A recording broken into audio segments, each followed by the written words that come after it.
C'est ce mercredi 18 mai qu'a été donné le top départ de la 16e édition de la Fête de la Nature pilotée par le département de la Réunion. Au programme, des visites gratuites sur toute l'île pour découvrir ou redécouvrir la biodiversité réunionnaise, comme ici, à la forêt de Dioré, à Saint-André. Donc aujourd'hui, on a une visite guidée de l'espace naturel sensible comme d'habitude, mais on propose une animation sur les oiseaux, suivie au point de vue d'un conte sur la légende des Vaillanchins. Et tout le long de la balade, comme d'habitude, on va présenter la faune et la flore du site. Nous avons l'Hibiscus boreanus, des plantations de bois blanc, donc c'est des espèces quand même assez remarquables. Et on a quand même 6 oiseaux protégés qu'on voit tout le long de la balade. Donc c'est vraiment mettre l'accent sur ce que d'habitude ils ne voient pas quand ils font la marche en forêt. Mieux connaître les espèces végétales et animales qui peuplent les milieux naturels, c'est tout l'enjeu de cette opération. Les visiteurs du jour ont eu droit à un atelier sur les oiseaux forestiers endémiques de la Réunion. Alors, Dioré, on peut rencontrer la plupart des oiseaux forestiers, donc tels que le tec-tec, les oiseaux la vierge, les oiseaux blancs, les oiseaux verts, le méalpéi, ou encore le papang en fait, donc le seul rapace nicheur. Donc l'idée c'est que les gens les découvrent leur régime alimentaire, leurs particularités et aussi leur habitat. Alors que les promeneurs reprennent le chemin du sentier, de l'autre côté de l'île, à Saint-Joseph, notre groupe s'apprête à partir à la découverte du site de Cap-Blanc.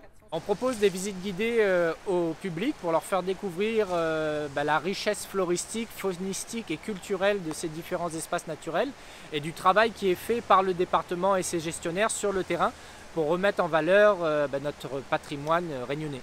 Donc ça fait une quinzaine d'années qu'on travaille sur ce site à revaloriser l'espace, éliminer les espèces envahissantes et redynamiser un peu les espèces indigènes et endémiques par l'élimination de ces plantes exotiques. Donc on est là vraiment pour restaurer le milieu et permettre aux gens d'évoluer dans un cadre le plus agréable possible. Pour finir, cap sur la plaine des Palmistes, à la forêt de la Petite Plaine. Pour la fête de la nature, il n'y a pas que les agents du département et ses partenaires qui se mobilisent. Le conseil départemental des jeunes a lui aussi eu son rôle à jouer. En fait, on est conseiller départemental jeunes et on est en partenariat aujourd'hui avec l'ONF pour faire une journée sensibilisation des touristes, des gens qui viennent pique-niquer pour ramasser leurs déchets. On a essayé d'interpeller des voitures, des fois elles sont tracées avant qu'on puisse les interpeller, mais en général ils ont été réceptifs, ils ont dit que notre engagement était bon pour la nature, était noble.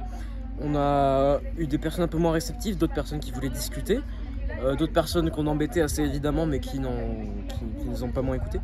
C'est important de ramener ces déchets à la maison parce que ça peut attirer les animaux, des chats, des rats et c'est pas propre après. Surtout que là on est sur une aire de pique-nique, ça fait des déchets partout, c'est pas joli et ça pollue la nature alors qu'on en a besoin de notre nature propre. Une 16e édition démarrée sur les chapeaux de roue et qui se poursuit jusqu'au dimanche 22 mai. Au total, ce sont près de 130 visites guidées et animations pédagogiques qui sont proposées au public pour s'immerger au cœur des plus beaux sites naturels de notre île. Le département de la Réunion vous attend.